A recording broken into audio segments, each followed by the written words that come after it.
Welcome to Vision Chats, where the only thing that matters is the future. I am Farouk Day, Vice Provost of Johns Hopkins University, and I'm broadcasting today from Bloomberg's corporate office in New York City. So that's why it looks a little different today. We're back for another season of Vision Chats. I've missed you all, and I'm excited to have you all come back. And I couldn't think of another person to launch this new season with than the guru of life design, Dave Evans, who I've known for a number of years, has been just a good friend. Quick story, Dave was on the search committee that hired me back in the day at Stanford. And looking where we are, don't tell too many bad stories, Dave. Welcome. Glad to have you here. Good to see you again, Farouk. Welcome back to the East Coast. Yeah. We didn't hang on to you very long, but I guess you're doing pretty good at work at Johns Hopkins. It's been fun. It's good. Johns Hopkins has totally bought into your concept, you and Bill, life design, designing your life. I talk about it everywhere I go, and I share all of the great work that you're doing. I want to jump right in with you. A lot has happened the last 2 years, and what we're seeing now, great resignation in this pandemic. The economy is just going in different directions that we've thought about, and it seems like people are kind of on a purpose rush right now. Like the people are just making decisions. Finally, they're being brave and making decisions and prioritizing purpose, passion, want to design their lives. They're no longer looking for jobs. I'm making broad strokes here, but that's what we're observing. The data is showing us that. Let's start there. What's happening? What are you hearing? And how do people move forward? We're talking about that a lot. We wrote a second book, which we brilliantly released on February 25th of 2020, Designing Your Work Life. And 10 days before shelter in place started. So the book, came out to critical acclaim and got commercially crushed by this little preoccupation called COVID. It turns out people are a little more worried about dying than they were about, maybe modifying my job description a little bit. But then what happened was, Penguin came to us, actually the CEO of Penguin Random House, 24 imprints across all of North America, said, this is a really good book, and it's a really important issue. And this pandemic thing, is really changing the game, and probably the part of the human experience that is changing more than any other is work. The hybrid of work. And here we are on Zoom again. And hey guys, could you come up with what do I need to know in life after the pandemic? And we'll update the book and we'll start over. So we wrote 4 new chapters. So it's now Designing Your New Work Life. That came out just this last October. It's now a vintage paperback. It's got a whole section on disruption design. A disruption is a major class of change after which you would say, things are never going to be the same again. I'm into the new world. I'm leaving the old world. When you go through that kind of a change, we call that a disruption. And certainly the pandemic is one. By the way, you can have a personal disruption, a regional disruption, a global disruption. They're all disruptions. So I'm not selling the book, but the whole idea is we've been thinking about this a lot. And then sure enough, here comes the big quit or the great resignation. In fact, I just penned an op-ed on this called Why HBR and Gallup Got It Wrong. And one of the questions we're hearing a lot of is, whoa, what happened? What changed after the pandemic? What new problem is causing, going on 25 million people to quit as it's rolling now across Western Europe and on its way to Asia? I'm like, whoa, what's going on? And in fact, there's an HBR article on this thing on here's the critical concerns, and here are the 5 things you ought to look at: compensation and training and upper mobility and all kinds of classic retention topics. And that's great, but I think they completely missed it. And then Gallup comes out with an article that talks about, well, it turns out it's really funny, that people are looking for a coach, not a boss. They don't even micromanage, and they really want to be helped along. They want more frequent feedback than an annual review. And this new group of workers are actually really wanting to connect their work to their life. What a concept. Like what a new idea. Like maybe my life matters to me. And then they go, and so here are our recommendations for how to become a coach-oriented boss. And here are the 5 things you need to do, not one of which addresses the purpose or life question. So we're kind of going, good job on the diagnostics, guys.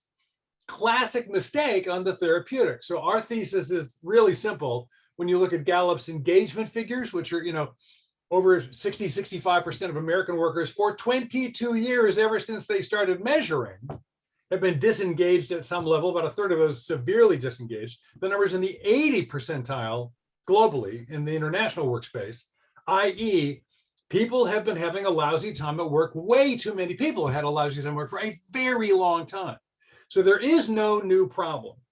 The David and Bill thesis says we do not have a new problem. We have a new intolerance for an old problem, which is, I want my work to be meaningful. I want my life to work. And so I was just in front of 170, CHROs and CH learning and development officers of very large companies in New York.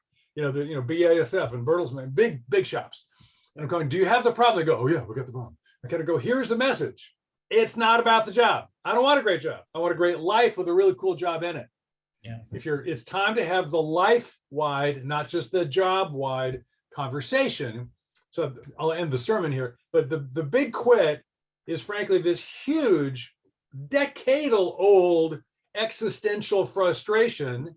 The biggest expression of my life is at work, and it doesn't matter to me. It's not working for me. So people are just saying, I've had it. I'm not putting up with this anymore. Bill and I are a little worried that a lot of the people who are quitting are jumping out of the pan into the fire. Because, of course, those 25 million people segment very differently. Some early retirement, some going off to gig work, some just taking a break, a sabbatical, some thinking, well, I'm just going to go find something better. I've had it with my boss. People don't quit companies, they quit bosses.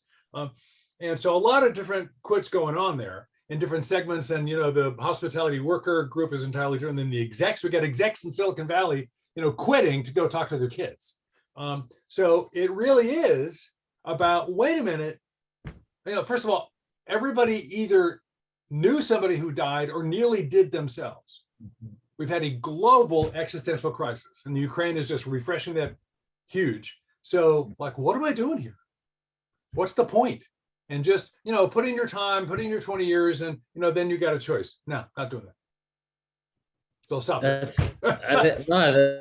such a good point. And I think that's where it started, is that people had an opportunity to reflect on their lives and its meaning, and they were faced with death, either themselves or somebody close to them. And I think that that's absolutely true. And I think, I've heard this story so many times, people just started taking stock of their lives before pandemic, and they were like, I can't believe I used to get up at 4 or 5 o'clock in the morning, prepare my meals, get all of these things done, maybe work out, and then get on public transportation, get to my work by 7:30, sit at a desk all day long until 5 or 6 or 7, and then go home, crash in my bed. And by the way, I get to do it all over again the next day and the next day and the next day. Yeah. And the worst is that it's not even work that I'm excited about, that aligns with who I am. And I can't believe I used to live like this. Yeah. So silver linings of the pandemic is that they've opened us up to truly do the design thinking that you and Bill have preached about. So all of a sudden now people are starting to empathize, and then all of a sudden they're starting to prototype. They're like, let me try it out. Yeah. I want to dig deeper here. There's this essence of bravery, of risk taking that is essential in life design. Is it's prototyping. Right. Give it a shot. Try stuff out, as you say, and talk to people. So, and not a lot of people used to do that pre-pandemic. What has happened that has made people prototype at scale all of a sudden? People are quitting to start businesses, to start startups, to write books, to write pieces of music, to do all sorts of things, or to go back to school, whatever. There's sort of like a movement of risk taking. That risk taking is such a big element of design thinking and of life design. Well, I think it really, not to be too philosophical, but it really is an existential moment. It's people are realizing that, even if you're 35, your days are numbered, and people are noticing. And so then the question becomes, if not now, when? What am I waiting for? And so if you realize, if you get to the conclusion that, wait a minute, I think I want my life to be better. And I think a part of that better life has to be expressed in my work life, either the way I work or where I work or what I'm working on, or my flexibility, whatever. There's some things that have to get better. So now you're going to go, okay, well, when could I get that? And then what you realize honestly by looking at the last 6 months or a year or 2 years or 10 years of what you've been doing, like, is there any reason to believe that doing the same thing again is going to produce a different result in the quality of my life? And if the answer to that question is no, then, so I could take the risk now of trying to making it better, or I could wait a while and be in the exact same place I'm in now. It's no better. I'm just that much more frustrated. And a couple of years went by and I'm that much older and I've spent that much more money, and then I get to do it then. So it's pay me now or pay me later. If I want it to change, I got to take responsibility because they're not going to do it for me. So that conclusion comes to mind, and it reduces perceived risk.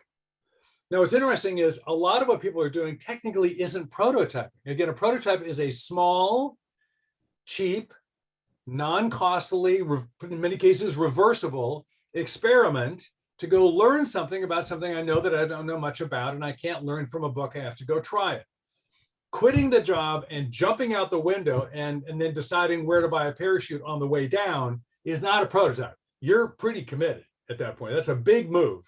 So in fact, in our second book, which was written for helping people where they are and maybe getting enough improvement without having to quit. So the big central chapter is don't resign, redesign.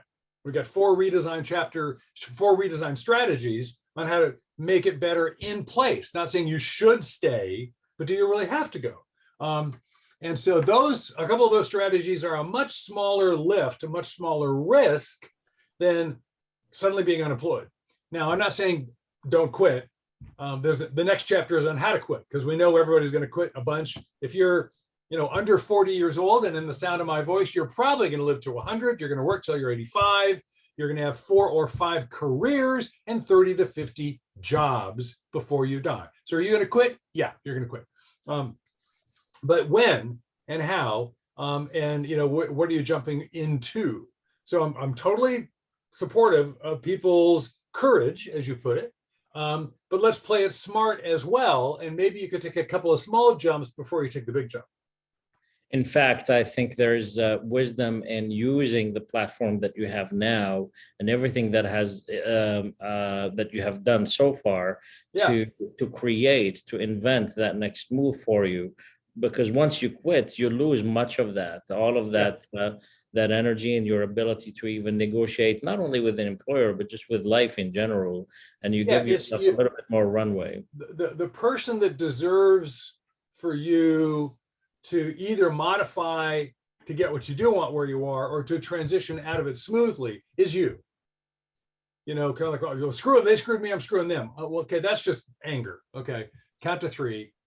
What we call the Molotov cocktail quit, that doesn't work very well, and because it blows back on you.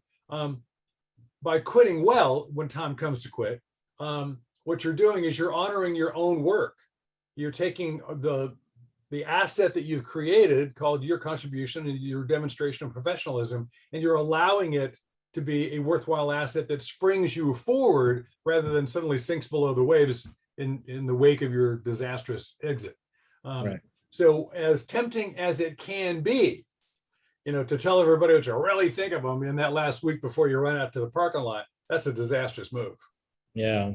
I was curious how the idea of dysfunctional beliefs that you wrote about and you spoke about before the pandemic, how it has evolved. What type of dysfunctional beliefs are we talking about today, and what has that involved? Oh yeah, they came up really early on. I mean, the 2 that assault the average undergraduate, which is where we started, is what are you studying? What are you going to do with that? So the whole idea that your degree determines your future, which is patently false. And then the modern version of that, which is, well, what's your passion? Which you have to know before anything else. So you should know that when you're 16, and then it will define the rest of your life. And both of those are profoundly untrue. We could go into that if you want to review that again, because they're still pretty powerful misperceptions. But quickly, and again, in design thinking and human-centered design, the reframe, right? So the 5 steps are, right, empathy, definition, ideation, prototype, and test. And we think step 0 before any of that is acceptance. You have to accept the reality of the world the way it presents itself. You can't live in the should world. You can only live in the is world. We don't should on people. But after you do your empathy, deeply understand what's going on in life design with yourself and also with the world around you and the part of the world you might want to go join by working in it or what have you, then you do this definition thing, and that usually involves a reframe. We love to reframe. Most people fail because they're working on the wrong problem. And so the idea of a reframe is to have a new point of view, which usually comes out of the radical collaboration of having talked to a lot of people in different points of view about the thing you're contemplating doing or starting. And so when you do that reframe, what you usually are doing is you're unmasking assumptions you had, which turn out to be either non-generative or untrue. And so the classic sticking points came up for us again and again. And then we actually learned from a PhD student we were working with in the Ed Psych department, Lindsay Oishi. There's a technical term in career psychology called dysfunctional beliefs. And she did her PhD dissertation on it. And that's where we learned that snazzy term. We didn't make it up. We were doing a bunch of reframes on classic misperceptions, and the dysfunctional beliefs came to us that way. Now, nowadays, of course, it's, well, I can't do it on my own, or it's too late is probably a big concern a lot of people have. And so, dysfunctional beliefs continue to be very popular. Yeah, that's so now that we are sort of at the end of this pandemic, one would hope, and we're starting to see the light of the end of the tunnel, and we're moving into a world that's ever changing. Yep. World Economic Report predicting lots of jobs being lost, but lots of jobs being born. Yeah. I think within the next 5 years, about 100 million jobs will be created that don't exist yet, and we'll be losing about 85 million jobs that we've had. The economy is shifting. We're headed towards a world of crypto and metaverse and the hyper technology, but also all sorts of skills that are coming up. So the person who is sitting in their job now knows that they want to change, don't know how to move forward. What are some high level steps that they can take today that you would recommend for our audience now? I'm sure there are some who are thinking about that. It's at the end of the day, we're pretty simple guys, and we're not quite a one-trick pony, but I mean, we have some classic tools we do all the time. And they still work. In fact, in some ways, they work better than ever. And so, the starting place for us is invariably curiosity. That we think that's the kind of the power pill, that drives the process. So, sure, you can do the research on what are the growing industries and what's going on in the healthcare space versus what's going on in hospitality. And, play the game smart. And if you want to start by that and looking at what the opportunity landscape looks like objectively by reading all those articles and looking at all those surveys, that's fine. But then say, and what's interesting to you about that?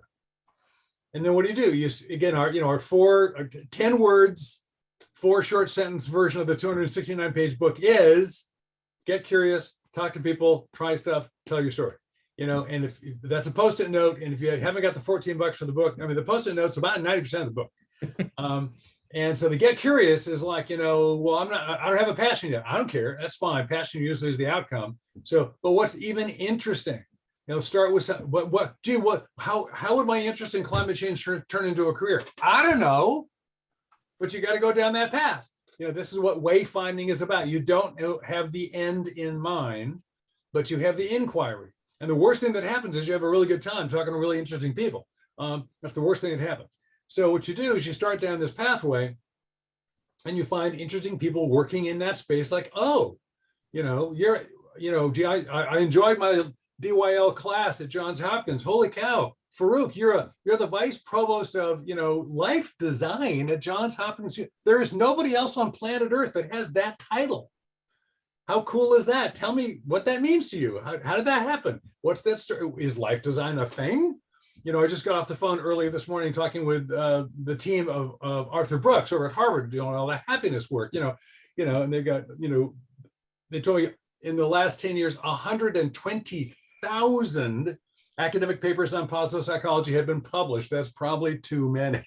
But the point being, that's a large field. This life design field, maybe there's 2. articles on that. That's the new field. Tell me more about it. So you just go down this pathway of having conversations, and through those conversations, getting invited to ride-alongs and visits and things where you get your feet wet a little bit, and then learn enough about, well, gee, if I really wanted to develop a career that had something to do with climate change, it might look like this. And then am I prepared for that? Do I need to do some cross training or not? But you don't start with quitting and running off to get a master's degree in meteorology. So it really is have the conversations, have the experiences, lather, rinse, repeat. And look, folks, this takes time. I mean, it takes months. It takes dozens of conversations. And if you accept that life is an ongoing process, it's not like, I want to get the life design over so I can get the new job. It's all about the transaction of the job. No, I'm still doing my kind of crummy job that's paying the rent. I'm doing this life design thing on the side. I'm having a really good time. I'm learning about myself. I'm learning about the world. Designing your life is living it. I'm taking intentional responsibility for living my life. I'm working through transition, which is about half your life anyway. And so if you're having a good time on the way, you're having a good time. That's good enough. When I work with the Distinguished Career Institute Fellows at Stanford, I talk about, what are you here for? Yeah. You're taking this year off to think about your life, right? And there are different formats. Some people are there to take a break and have a sabbatical. Some people I got 3 ideas. I'm trying to figure out which one is right. I know exactly what I want. I'm just trying to get ready to launch my rocket. And then there's fourth category, which is, TTFDI, like sounds like tiddlywinks for an acronym, which is I'm looking for that thing I didn't know I was looking for, but I'll recognize it when I find it. So a lot of people are really hungrily looking for that thing I didn't know I'm looking for. Or I'll stand in front of, a couple of hundred MBAs, coming in and doing their life design, first workshop. And I'll say, how many of you want to be working on something 10 years from today we can't talk about because it doesn't exist yet? Yeah. And they'll go, oh yes, I really want to do that. Kind of go, great. How do you prepare for that? What's your plan for that thing you don't know what it is? So if that's the life you want to live, and by the way, in a post-disruption, we're coming out of what Bill and I call the acceptance zone, between the old world and the new world. The post-pandemic world is just starting to really show itself. You don't know what things are really going to be. What do you do? Well, that's where there's a certain, faith, if you will, in the world forming into something interesting that's involved in, I'm going to apply this curiosity principle. I'm going to start chasing things down that I'm interested in and learn more about them. And in order to what? I don't know yet. But here's the thing. We don't really know where the shore, the boat's going to land on the shore in the new world that we're all sailing to. But I'm telling you, if you're actively pursuing questions of interest and curiosity to you and learning more about that and engaging with people doing that work, your chance of being in the first wave of people to land shoots up. I can't promise you that the thing you're curious about is going to suddenly turn into your next career, but it's a lot better than sitting on the couch kind of going, gosh, I wonder what's going to happen. So you got to get out there and get your feet wet, which includes you're going to drill some dry holes. I'm mixing my metaphor, but that's okay. You get a lot of baited hooks in the water and something's going to, okay, that's my third metaphor in one paragraph, but we're going to land something here. Yeah, I want to share with you sort of how we've been able to make life design stick at Johns Hopkins. Yeah, which wasn't really that easy at the beginning because you're talking about the concept that was developed, on the West Coast, and then you're bringing it to a different environment, and there was some skepticism, but more of that left coast tree hugging craziness. Yeah. It felt a little too granola at first, but the word curiosity is what made it stick initially. It's the being able to just really simplify it and say, stop asking people what you're passionate about. Right. Stop asking people, what do you want to do when you grow up? Because most people will twist into a pretzel to try to find that out. They don't know. In fact, if you asked me that, I wouldn't know. But instead, just ask them what you're curious about. And in my 20 plus years in higher education, I have never not had a response to that question. What are you curious about? People know. Immediately, that will tell you. And it's a freeing question because it doesn't have this expectation. It's what are you curious about? And really, like what life design is, it has a bias towards action, is to just say, just pick one, what area of curiosity that you have, and just act on it with a total expectation that it might fail, it might succeed. But one thing is for sure, It'll move you forward one step. And don't do that alone. That's, Right. talk to people, like develop your networks, get your people around you. If we can get better at asking people the right question, what I'm talking about is parents to their kids. I'm a parent of 3, so I'm trying to really get better with that. Yeah. Very curious about. And I get plenty of interesting questions when I really, really practice that with my kids. It's advisors and teachers and faculty at schools. Right. It's supervisors and managers to their employees. What are you curious about? It opens up an entire pathway towards life design that it may, because now people are free to really imagine what this could be. And then now the conversation becomes about the prototype. Like, what prototype are you going to have in order to allow this curiosity, to give it some air and to allow it to live? Because what happens if you don't do that? It remains most likely suppressed. It just stays there. Potentially you forget about it. And what I have found and what I've learned from you and what we've been developing, Dave, is that, if we just do that, we allow that curiosity to eventually transition into inspiration, into passion. Right. And, it's through that action. But just start with curiosity and then the rest will follow. We'll work that out. So we've been able to make that stick in an educational setting, in a university at big scale. I mean, that's been a huge part of our of our narrative in higher education. Reactions to that? Well, I think it's huge. It's, again, the core 6 mindsets we teach all the time, the centerpiece is absolutely curiosity. And what does curiosity give you? I mean, what's the magic about curiosity? Well, number one, is intrinsically authentic. Because if I am curious, I have this proactive energy that's operating in me. I trust it. Number two, it engages me with other people because it pushes me out into the world. It provides energy. This designing your life, this creating opportunities, it involves confrontation. It involves initiation. It involves putting yourself out there. It's a lot of work and it feels a little scary. So you better be coming from a want, not a should, because shoulds run out of gas in a hurry. And curiosity has pull to it, not just push.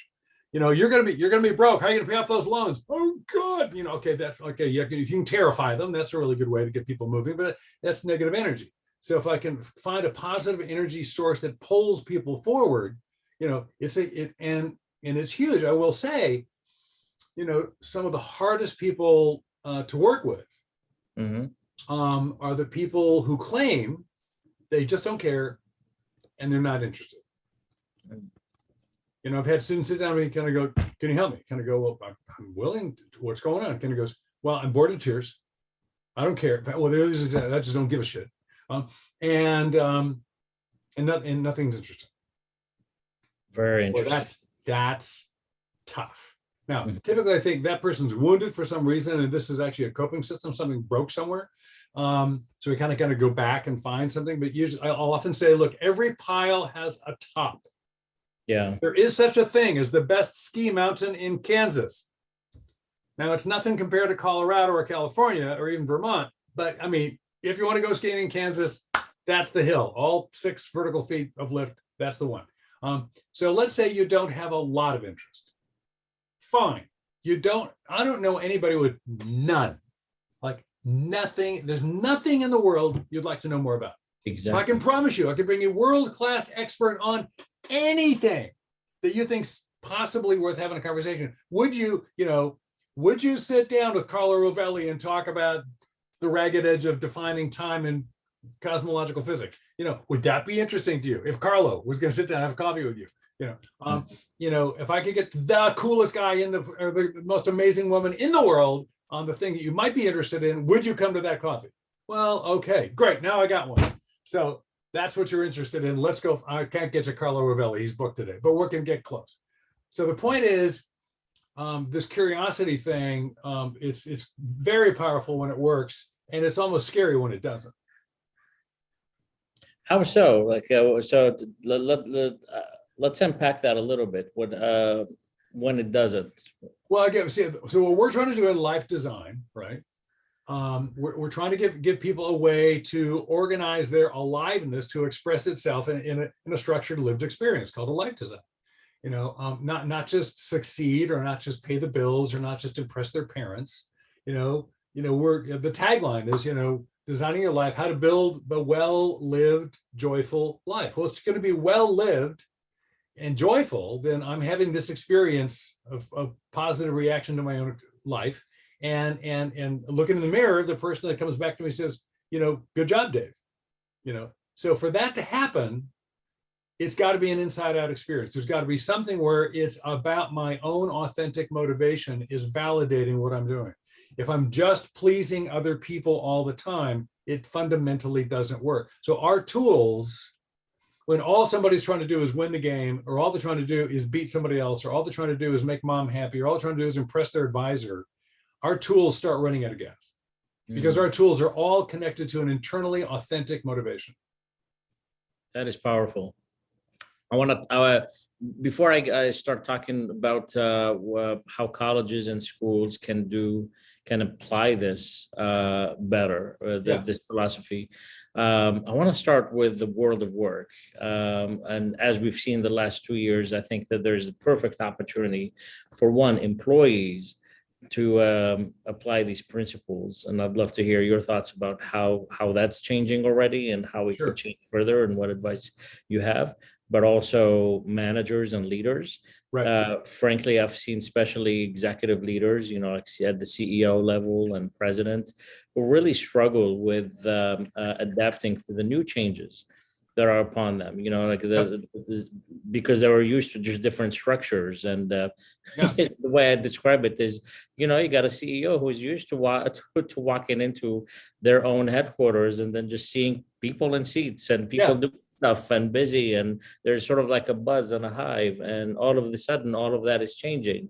And it's not only just about flexibility and remote work and things like that, as you said, is that people are just trying to find better alignment between their lives and their work. I've seen executives really struggle with that. So how is and will the workplace change using Design Your Life moving forward? And what should managers and employers do? Okay. So we thought about that rather a lot, particularly when we were rewriting the second book that just came out this October. And the conversation with the employee and the conversation with the leader, manager, employer are pretty different. So let me take them one at a time. I'll give you 2 quick ideas for the employee, then a couple of thoughts on the employer. On the employee, again, going back to, before you resign, perhaps consider redesigning. That starts, by the way, with in the first chapter, we talk about the issue of, what's the problem? And the problem is it's not good enough. And we know it's not good enough. But then there's another, by the way, it'll never really be good enough. So could we get it to where it's good enough for now? Could we make an incremental change where, no, it's not everything you want, but is it good enough for now? And I'm not talking about selling people down the river or making lemonade out of lemons. We don't mean that at all. What we mean is, life is a long incremental thing. And can you increment your way forward with some designs, some minor designs? So on the way to good enough for now, in particular, one of the suggestions I'll make is what we call remodeling. So there's these 4 redesign strategies, which is re-enlist, remodel, relocate, and reinvent. And as you go up that train of 4, they get harder and harder. But the second one up is remodel. And remodeling, we mean making small, minor, non-structural changes, moving the furniture around, putting a new coat of paint on it, putting some flowers on the table, minor changes that you can do 95% of the time without your boss's permission. That, might be small in time. They don't necessarily require somebody rewriting your job description and getting it approved by the HR department, but you make a minor modification in both how you work and what you're working on a little bit that gives you a big psychic reward back. And one thing you have to look for here, employees who have we say the best person to get a better job from is you. And there's a whole bunch of better job available right in front of you, right where you are now, if you reframe it and think about it this way. And so what minor changes can you make that have highly leveraged psychic rewards? Quick example. So this example is in the book, is a real story. So there's a woman who's, in a teleservice department, on the phones, in an insurance company doing customer service stuff. She's a team lead. She's been there for a while. She's good at what she does. She leads a team of people in a phone bank, which means also she gets to interview new employees as they come in. And everybody notices she's a killer interviewer. She's really good at she does fine on the phone. She runs her team just fine. And boy, she's one of our favorite interviewers. In fact, and she notices, boy, I really love talking to these new people. And sometimes they come back after they've been hired and want to talk to me more, have a question. I don't have time for that. I'd love to be able to do more of that. So then the remodel is, look, you can, without a label, you can just make yourself, the in-house team part-time coach. What if when people came and said, can you help me some more? You go, yes, I have 2 half-hour slots every week on Tuesday and Thursday mornings, a half hour before my shift starts, when I have coffee with people to do coaching. Would you like to meet? And then suddenly her 2 half-hour coffee slots are sold out in no time. And she's having, and just the fact that I've got that, oh man, I sat down with Heloise and I really solved her problem and she feels better and I feel better, I feel great. And the sunshine, shadow on that lasts all week long. And then, and literally in the story, she keeps doing that. Didn't ask permission. I can come in early. Now it's a night job. I'm working a little extra for free, but I'm getting huge, huge dividends psychologically, and then, she sits down with her boss and he says, by the way, I'm hearing about all these coffee conversations. What are you doing? And she goes, oh, I'm doing this. He kind of goes, yeah, apparently it's great. So could you do more of those? Oh, I'd have to probably let some of my duties go. Okay, well, give me a proposal. If we give you 5 hours a week to do that, let me know what you need. Oh, so now it doesn't always work out that way, but that, just go for it. Start thinking smart. So at the employee level, do yourself a favor. Don't buy into, until they change, until I get a whole new job, it's got to be awful. They'll never give me the new job I really, really, really want. Start giving yourself chunks of the job you deserve right now. That's one thing you can do. And again, get curious and talk to people, even inside your own company. Go give yourself the chance to learn. Well, I'm not, what I want to never, is there some other part of this company I might want to work in? I bet not. Wait a minute. How about, there's got to be something interesting over there in the sales department. What do they do over there anyway? Go start finding stuff out. That was a transformative moment in my career.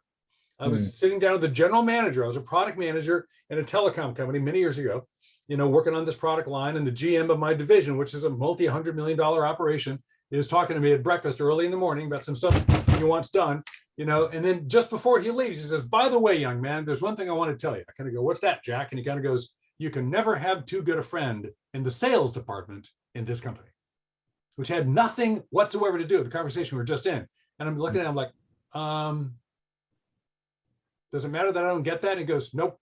I go, there's a hint, right? And he goes, yep. Gotta go. I go, thanks, Jack. He goes, good. Follow through. Okay. What was that?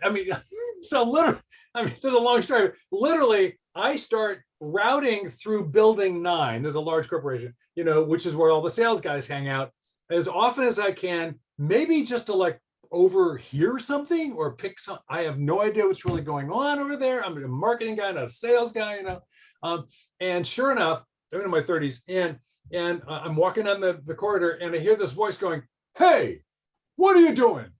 And I went, what? He says, Evans, right? And I back up and I kind of go, you talking to me? He goes, yeah, you're Evans, huh? I kind of, yeah. He goes, what are you doing? I go, I'm walking down the hall. He goes, no, you're not. You're walking down here all the time. I see you in the building all the time. What are you doing? I'm just walking through He goes, no, you're not. You're up to something. What are you doing? And I kind of, well, can I close the door? He goes, sure, close the door. So I go, Jack said I can never have too good a friend in the sales department. He kind of goes, of course. And I kind of go, so you know what he means, right? He kind of goes, yeah. I go, can you explain that to me? He goes, oh, is that why you're here? I go, yeah. He goes, yeah, sit down. So literally goes to the whiteboard, lays out the corporate design, talks about where the power systems are, how the revenue flows, why sales is more important than marketing. It literally gives me sales 101, corporate enterprise management 101, kind of go, oh, great. 6 months later, I've got 2 more staff and a double budget. So it works fine. That's talk to people. So talk to people, get curious. That's how to manage your career as an employee. Now, on the employer side, this is we're very sympathetic to the challenge of going from a career-wide conversation. Let's talk about your, those two articles by HBR and Gallup that missed the point entirely are talking about what they're really good at: professional training, collaboration, communications, educational opportunities, compensation, upward mobility, all that classic career stuff that we're used to doing in, quote, professional development, because I'm your employer. And the only thing I deserve to relate to is the role you play here. I'm not involved in Dave Evans. I'm just involved in the guy that teaches these life design classes out of this lab in the design program in the ME department. I'm talking to the instructor. I'm not talking to Dave. I'm talking to an instructor currently played by Dave. And so we're in role at work, and that's what we do. And so I'm no good at that life stuff. I'm not your coach. I'm not your therapist. I'm not your priest. I'm not your confidant. I don't know how to do that stuff. In fact, if I do it badly, you're going to sue me? I don't want to get sued. So managers are freaking terrified of this conversation. And we say, look, and I'll just stop with this. You can facilitate a life-wide, even meaning-making conversation in the workplace without necessarily managing it. So if you were to do our compass exercise, what's your work view and your life view? And you know what I'm talking about. We might come back to that. I'm going to write down my deepest held value system and try to find ways to integrate that with my daily work. I have an exercise for doing that. And hey, your boss can say, you probably want to have a more meaning-making experience here at Acme Bootwear. So we've, brought a facilitator in, and your team's going to work on this thing, and you guys can have a conversation, talk with your peers about that.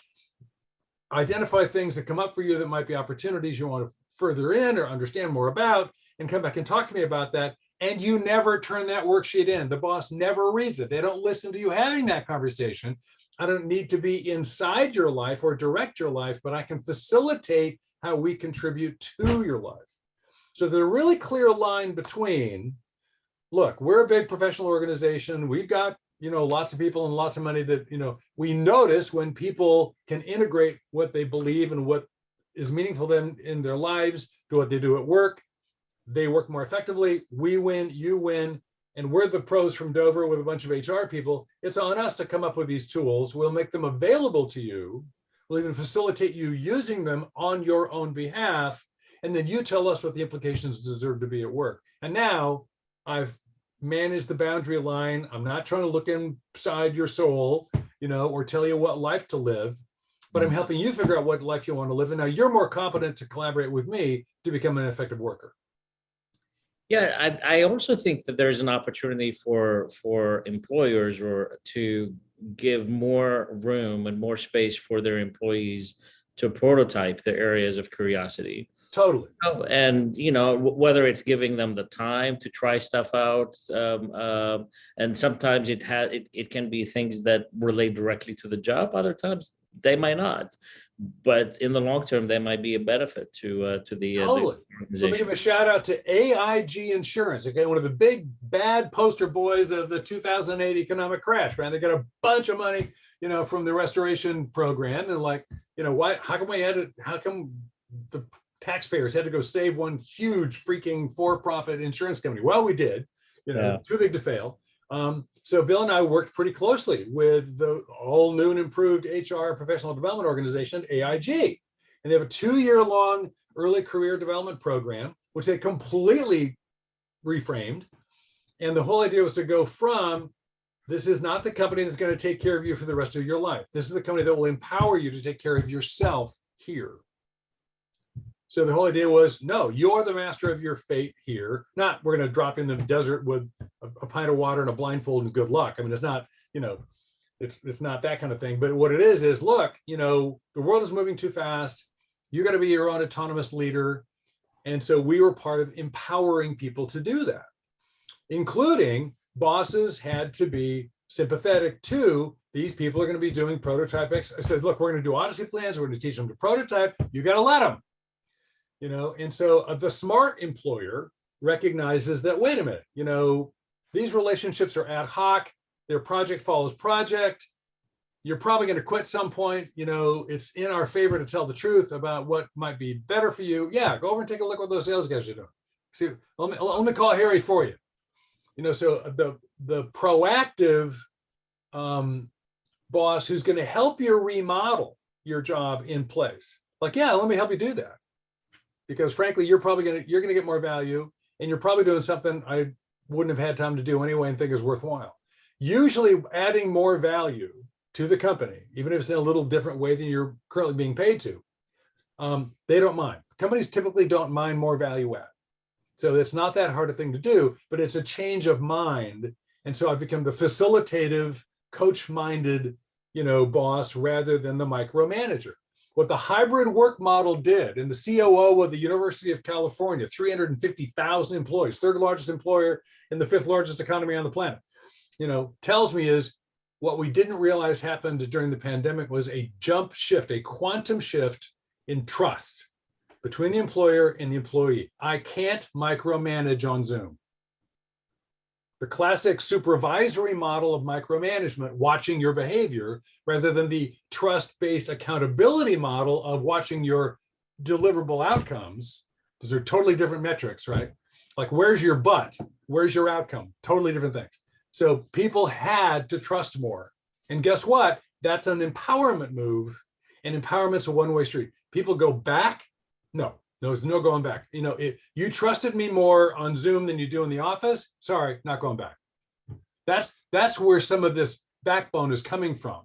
Because what they're noticing, I mean, even forward-thinking Apple Computer, the famous Apple Computer, we're going back to the office. 6,000 people wrote a letter. Nope, not happening. Thanks for sharing. Try again. Like, that's Apple, the incredibly cool company. Like, no, screw your snazzy spaceship office. I'm not going there. Yeah. Well, it's and this whole thing is really about power, isn't it? Yes. That's what it really is, and it's and the power has shifted to the employee now, yep. and the employer thought that, okay, in 6 months we're going to get the power back. Not really, because people were ready to walk off. Yeah. And so there is definitely an adjustment from the manager side to use a lot more life design, to use a lot more compassion, but also, I mean, I think that there was an element of equity that happened on Zoom. We really noticed that. We call this the effect, the human in the room. I'm on Zoom, and one of the people on the call is, folding their laundry. Somebody's nursing their child. I'm a human being. This in the hybrid model, the ratio of what I experience at work between my personhood and my role has shifted. It used to be like 85% role and 15% me. Now it's more like 60-40. The me is showing up more, in part because I'm at home. I'm being my regular self. The big, powerful office. You have to go to the 17th floor. That's all over. That game has stopped. There's a level of parity online. Because we're all in the same size squares, aren't we? All same box. Yeah. And so you're right. There's an equity thing there, and people have become more human. And so what we're encouraging leaders is like, okay, that human in the room thing, you got to stick with that. People want to be treated more humanly. They want to act more humanly, and that's a one-way street. One of the things I did before the pandemic actually was give away my office. I just felt like I didn't want it, and I didn't. I've never had one. 15 years at Stanford, I've never had one. So you were ahead of your time. I love it, and I try to be ahead of my time. So I gave it up, and there was definitely an element of power with office settings. It's who's guarding the office outside, how do you get into the building, how the waiting room that you sit in before you get in there, the type of view that it has. Yeah, because your office was all the way at the end of that hall, all the way down on the right. Corner or not, windows or not, all of that. And when I gave it up, and I gave it up before the pandemic, and then it got normalized during the pandemic, I felt personally a sense of freedom. I felt like I wasn't tethered to physical space anymore, and I felt like the power differential was corrected a little bit. That it was if there was any power, it was much more about positional power, title, and the type of work and the influence that I could have in my settings. But it was no longer tied to these sort of superficial things. And Zoom had done that for just about everybody. So I think there was an equity issue that definitely came up. I want to ask you in the last few minutes that. Just on that real quick, one thing Bill's telling me, who's really led our charge to the online educational redesign, that what we found in small group management, for instance, is small groups work much more effectively online because the domineering personalities are diminished and the introverted personalities are boosted. And so, the big dogs bark less and the small dogs play more, so to speak, in terms of personality style. And so it actually really has had something of an equity effect. And it's perfect that you say this, because that is the model that I know we've been pushing at Johns Hopkins. So now transitioning into colleges and schools and universities and how they can implement designing your life at a broader level. I mean, we're opening the Imagine Center for Integrative Learning and Life Design at the end of this semester, fully integrated, and also 0 staff offices in there. It's a lot more open, so we're taking advantage of this era. I wanted to ask you what you're seeing broadly at the university and college level in terms of adaptation of this model of designing your life and how it can be better. Right. Well, I mean, we were already pretty good at the flipped model stuff. I mean, we were pretty well prepared to pivot into this thing. What we have found, and this, by the way, is all Kathy and Bill's work. I've not been doing this. I'm just a third-hand reporter here. But they've done a lot of work on this. And one of the key things is the recognition that tolerance for it not working has dropped. Mm-hmm. So I really want to have an engaging experience. And so the DOIL team is now doing real-time feedback at least once, if not multiple times per class session in real time, using little voting techniques and this kind of stuff. And so we're getting real-time tuning on modules and time exercises and interactivities constantly, so that the engagement level stays really high. And so I think if you're willing to step up to it, then this format really does involve a much higher level of engagement. Excellent. That's great. So quickly, there's a question about what about personal contact and community formation in the chat column, and that's a really good question. One thing, when Bill and I interviewed a lot of leaders in organizations, they came to the following conclusion. We now know that there are a lot of things you can do remotely. And we absolutely know that something incredibly important happens when we are together in the same room. Now, exactly what that is, we haven't fully figured out yet. So we know we need to be together sometimes. We know we need to be together in a certain kind of a way when we make the effort to do that. And so what the organization has to figure out, and lots of organizations are working hard on this, and I don't think hardly any of them have it really nailed down yet. But when is it critical to be together? What do we get out of it? How do we make sure that we cement those outcomes in terms of corporate culture and relationships in ways that allows us not to lose ground while we're gaining ground? Mm-hmm. What we heard about corporate networking and relationship formation is it's easier in a Zoom intensive world because everybody can just dial up. You and I hang out more on Zoom now than we did at Stanford. That's true. But that's true of relationships that are already in place. Onboarding, bringing the new person into the community is harder because they don't have those connections yet. So, and it creates inequities, doesn't it? So that's a new form of inequity. The newbie has a steeper hill to climb, but the people who are already in there, the homies, they know each other really well. They're hanging out in Zoom all the time. But if I don't know you, I don't take your Zoom call. So how do I crack the community? We got to figure out how to do that. So these are real changes that are subtle but profound, and we're a long way from being mature about it. Very true. Very true. All right. So I got 3 minutes. Ann McKenzie, okay. You raised your hand. Do you want to talk? If you do, I'm going to allow you to talk, but make your question really brief. All right. Ann, you're on. What's your question? Unmute, Ann. You got to unmute. You're still muted there. All right. That was an error. Oh, no question. That was an error. No that question. was a mistake. Okay. Put your hand down. Put your hand down. Okay.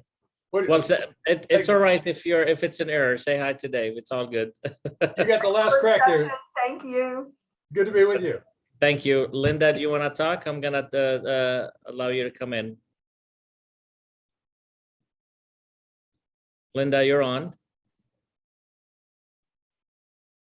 Got a question, Linda? All right, going once, going twice. I like the bird. Yeah, nice bird. Okay. You get All the right. last question, Farouk. What is it? All right. So last question. Where do we go from here? Schools that have, I know Hopkins and Bowling Green have taken the mantle and said, design your life all the way. Tell me, are there other schools that are showing interests? Are there companies that are showing interest to just say, we're just gonna do this broadly? Right. Like we're all in on that. Yeah, I mean, the all-in top-down is still pretty rare. Pinterest was kind of all in. Instagram kind of jumped in with us. So a couple of corporations are going that way. A couple of universities are going that way. But a lot more of it is bottom-up reform. Like change management, the way it normally happens. We have now, through our studio program at Stanford, where we train educators, Kathy and team have trained pushing 1,000 educators from over 350 universities and colleges worldwide. I mean, a lot of them in North America, but, Australia, Tasmania, Taiwan, all over. And those people are coming to us from the Career Center, from the psychology department, from student affairs, from new student orientation. And so the change agents who are going to pave the way in the academy and in the workplace are coming at it from wherever they can.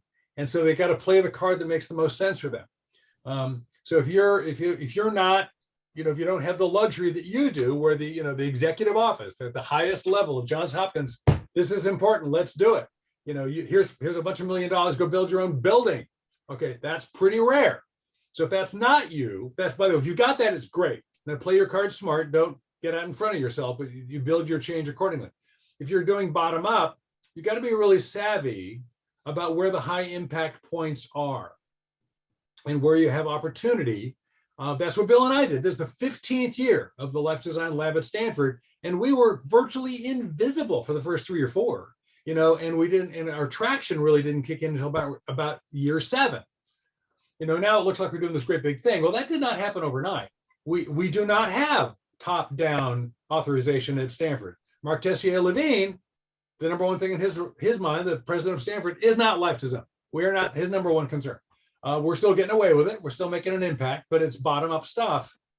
So if you're one of those change agents in an organization, be it academic or be it commercial, you got to play your cards smart, look around for the other visionaries and early adopters, and identify projects that, number one, can work, small enough that they work, and number two, have the kind of visibility that over time you build what I call the ring of signal fires. And so, you can't take the whole town and everybody to change their mind, but you can do a couple of strategic projects around the organization with the right partners, where suddenly people kind of go, wait a minute, you're doing this thing over here, and Josh over in the distribution department, they were doing this thing, and that's all pretty. What are you guys doing?